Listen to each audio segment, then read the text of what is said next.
بسم الله الرحمن الرحيم. طه ما أنزلنا عليك القرآن لتشقى إلا تذكرة لمن يخشى تنزيلا ممن خلق الأرض والسماوات العلا الرحمن على العرش استوى له ما في السماوات وما في الأرض وما بينهما وما تحت الثرى وإن تجهر بالقول فإنه يعلم السر وأخفى الله لا إله إلا هو له الأسماء الحسنى وهل أتاك حديث موسى إذ رأى نارا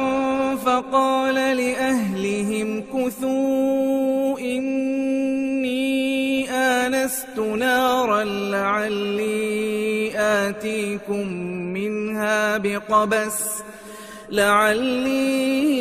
آتيكم منها بقبس أو أجد على النار هدى فلما أتاها نودي يا موسى إني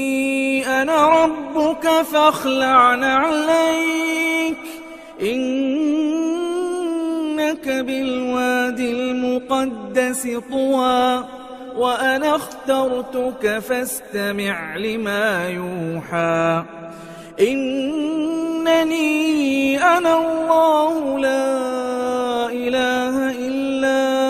أنا فاعبدني وأقم الصلاة لذكري إن الساعة آتية أكاد أخفيها لتجزى كل نفس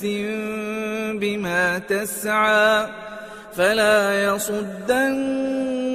عنها من لا يؤمن بها واتبع هواه فتردى وما تلك بيمينك يا موسى قال هي عصاي أتوكأ عليها وأهش بها على غنمي ولي فيها مآرب أخرى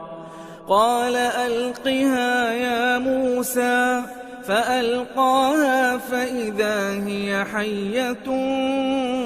تسعى قال خذها ولا تخف سنعيدها سيرتها الأولى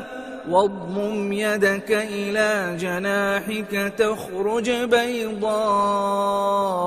من غير سوء آية أخرى لنريك من آياتنا الكبرى اذهب إلى فرعون إنه طغى قال رب اشرح لي صدري ويسر لي أمري واحلل عقدة من لساني يفقه قولي واجعل لي وزيرا من أهلي هارون أخي أشدد به أزري وأشركه في أمري كي نسبحك كثيرا ونذكرك كثيرا إنك كنت بنا بصيرا قال قد أوتيت سؤلك يا موسى ولقد مننا عليك مرة أخرى إذ أوحينا إلى أمك ما يوحى أن اقذفيه في التابوت فاقذفيه في اليم فليلقه اليم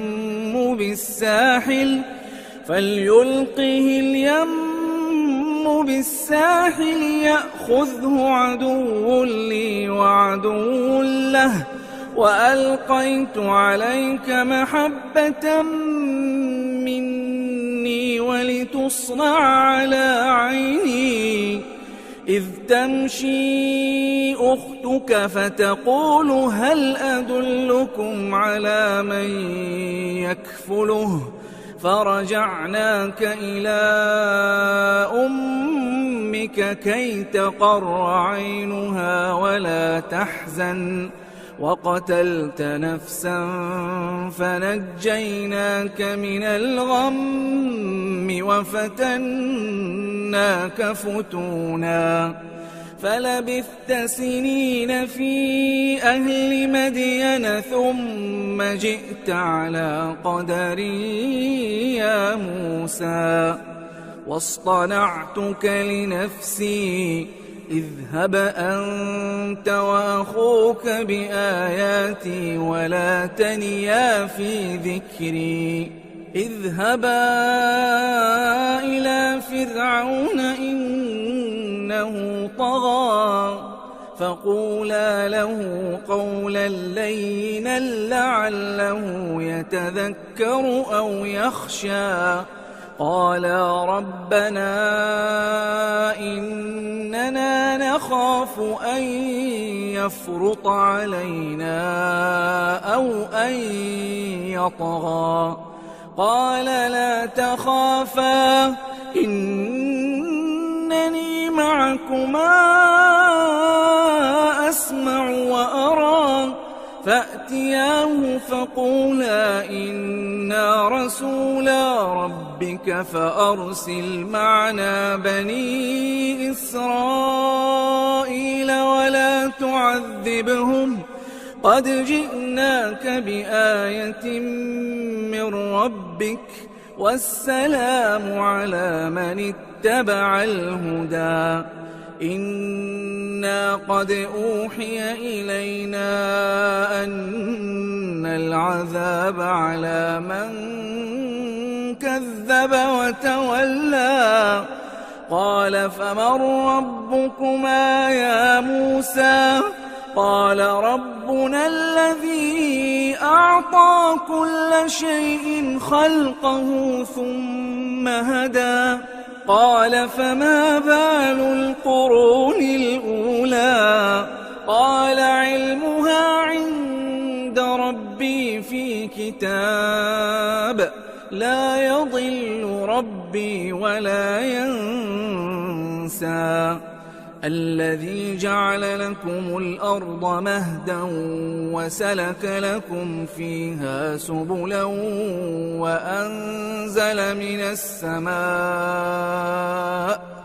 وأنزل من السماء ماء فأخرجنا به أزواجا من نبات شتى كلوا وارعوا أنعامكم إن في ذلك لآيات لأولي النهى منها خلقناكم وفيها نعيدكم ومنها نخرجكم تارة أخرى ولقد أريناه آياتنا كلها فكذب وأبى قال أجئتنا لتخرجنا من أرضنا بسحرك يا موسى فلنأتينك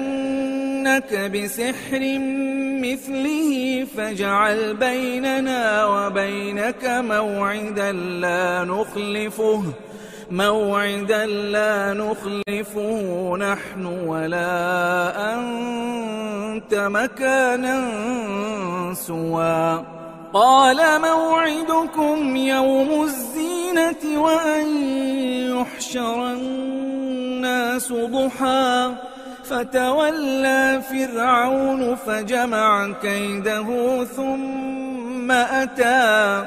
قال لهم موسى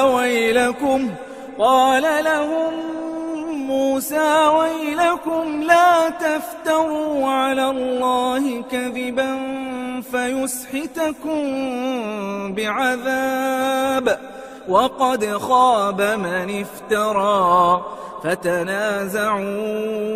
أمرهم بينهم وأسروا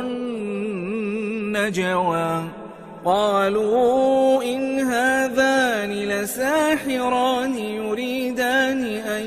يخرجاكم من أرضكم بسحرهما ويذهبا بطريقتكم المثلى فأجمعوا كيدكم ثم أتوا صفا وقد أفلح اليوم من استعلى قالوا يا موسى إما أن تلقي وإما أن نكون أول من ألقى قال بل ألقوا فإذا حبالهم وعصيهم يخيل إليه من سحرهم أنها تسعى فأوجس في نفسه خيفة موسى قلنا لا تخف إنك أنت الأعلى وألق ما في يمينك تلقف ما صنعوا إنما صنعوا كيد ساحر ولا يفلح الساحر حيث أتى فألقي السحرة سجدا قالوا آمنا برب هارون وموسى قال آمنتم له قبل أن آذن لكم إنه لكبيركم الذي علمكم السحر فلأقطعن أيديكم وأرجلكم من خلاف ولأصلبنكم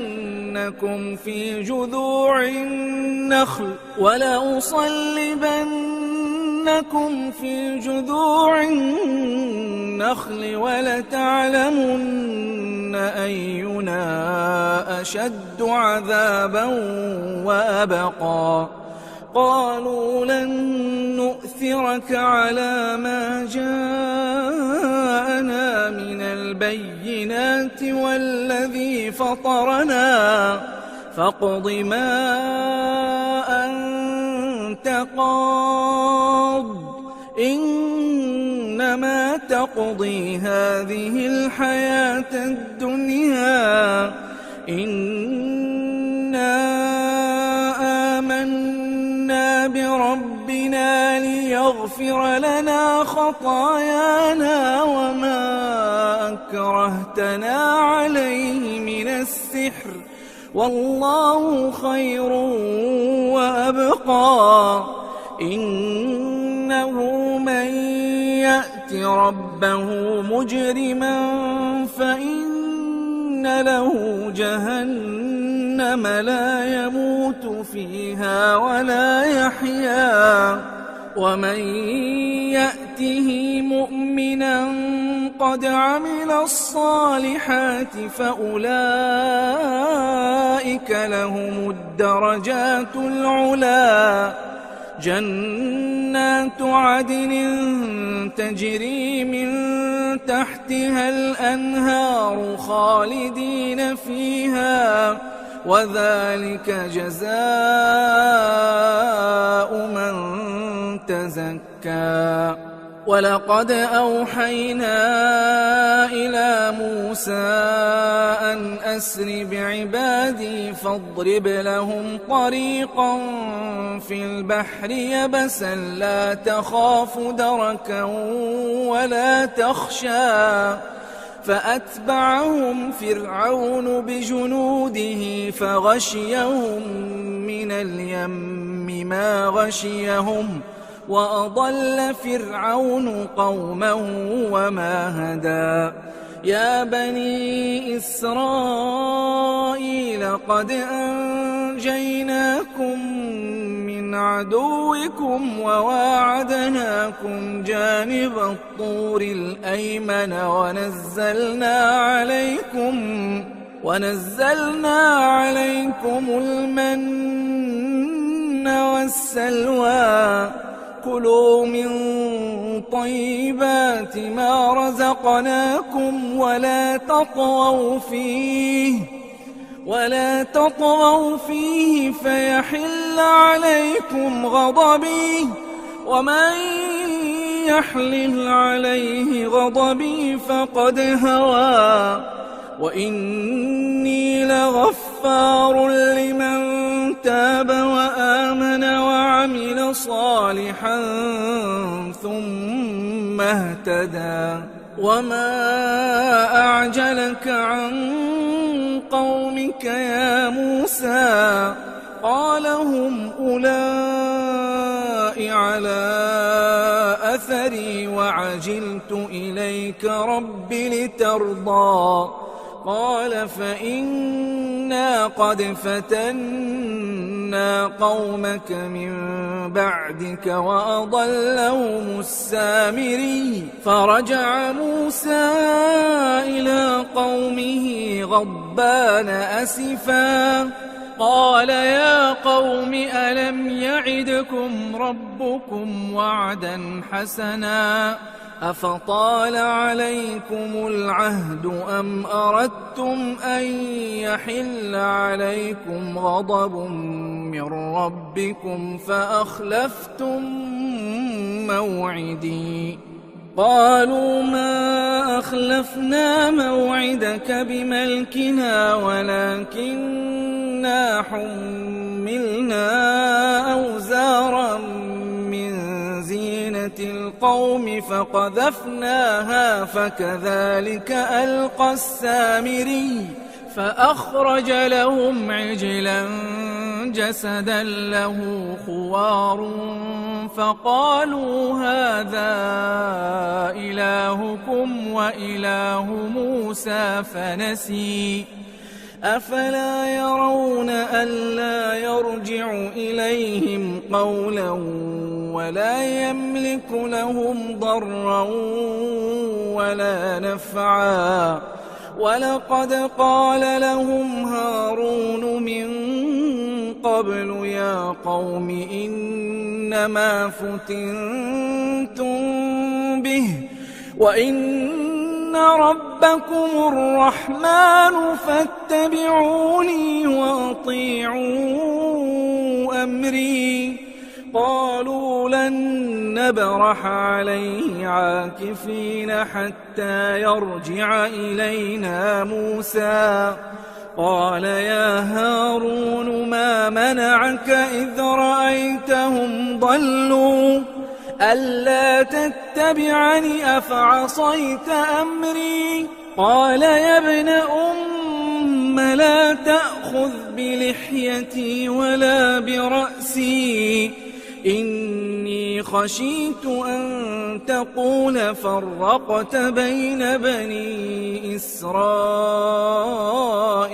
ولم ترقب قولي قال فما خطبك يا سامري قال بصرت بما لم يبصروا به فقبضت قبضة من أثر الرسول فنبذتها وكذلك سولت لي نفسي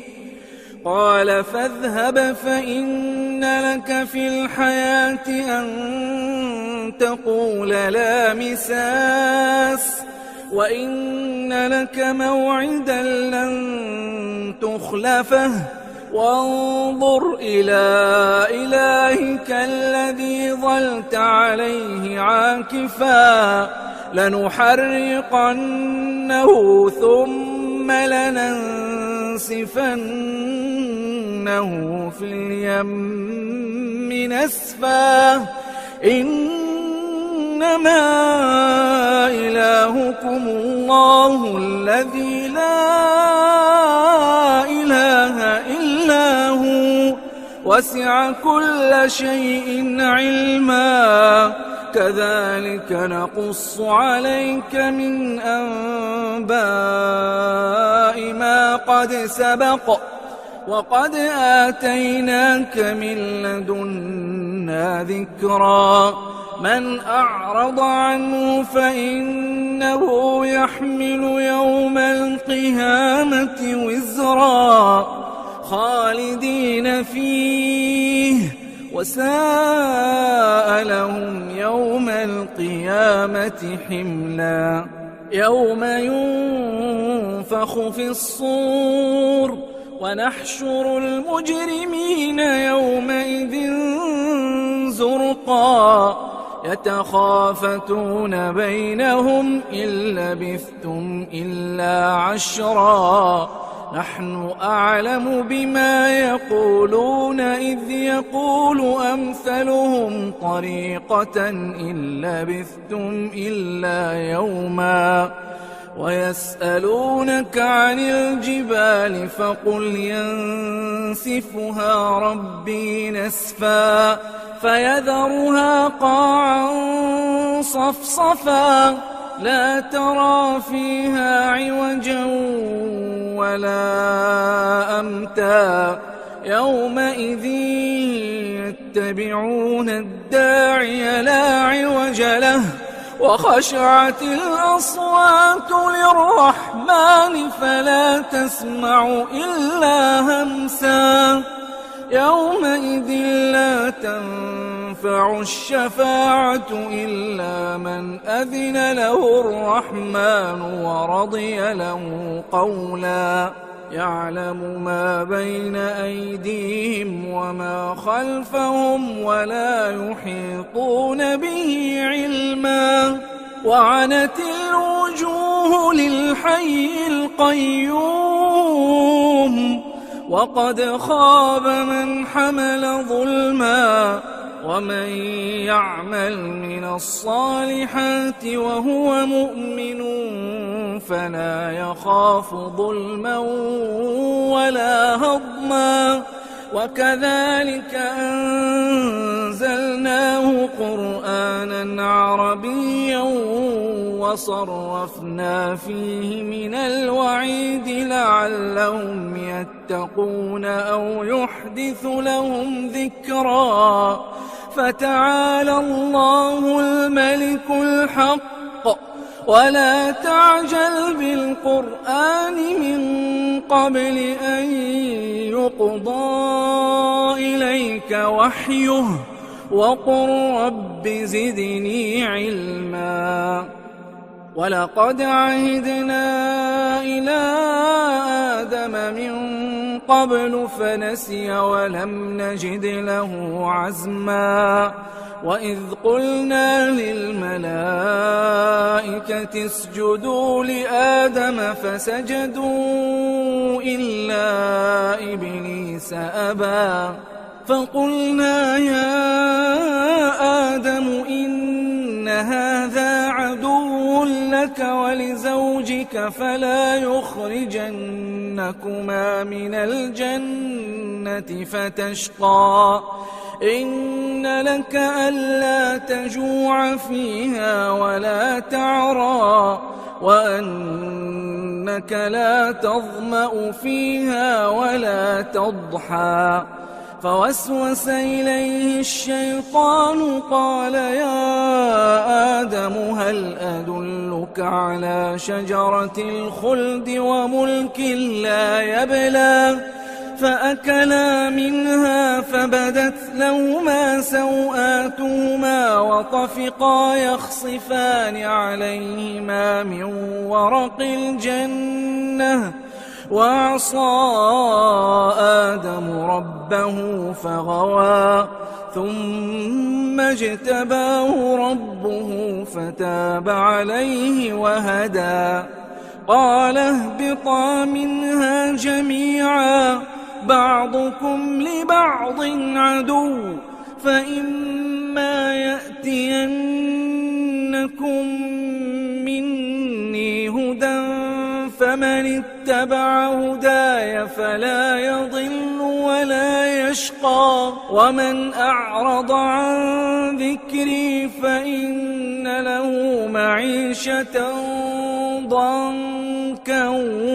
ونحشره يوم القيامة أعمى قال رب لم حشرتني أعمى وقد كنت بصيرا قال كذلك أتتك آياتنا فنسيتها وكذلك اليوم تنسى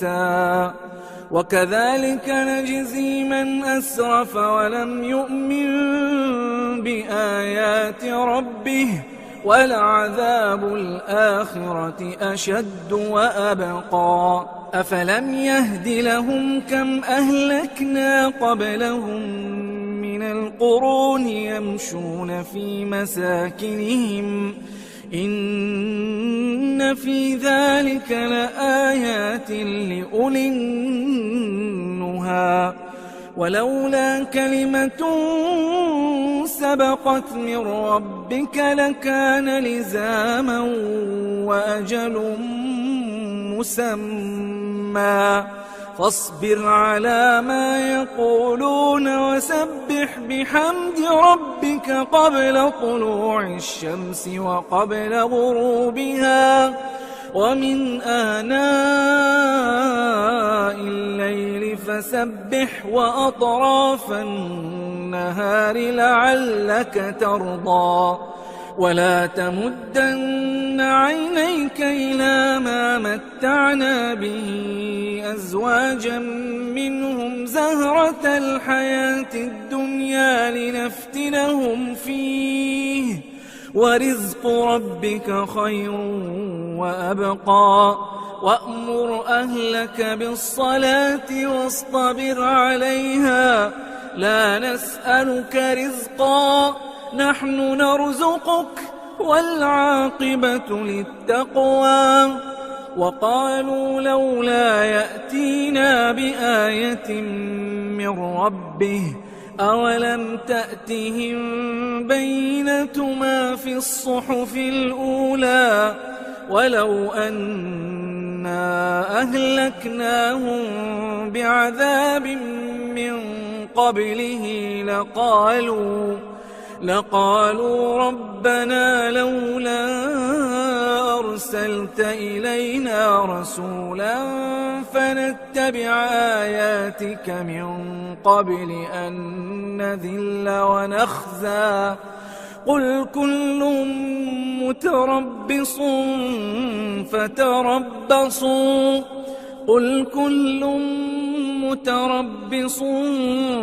فتربصوا فستعلمون من أصحاب الصراط السوي ومن اهتدى.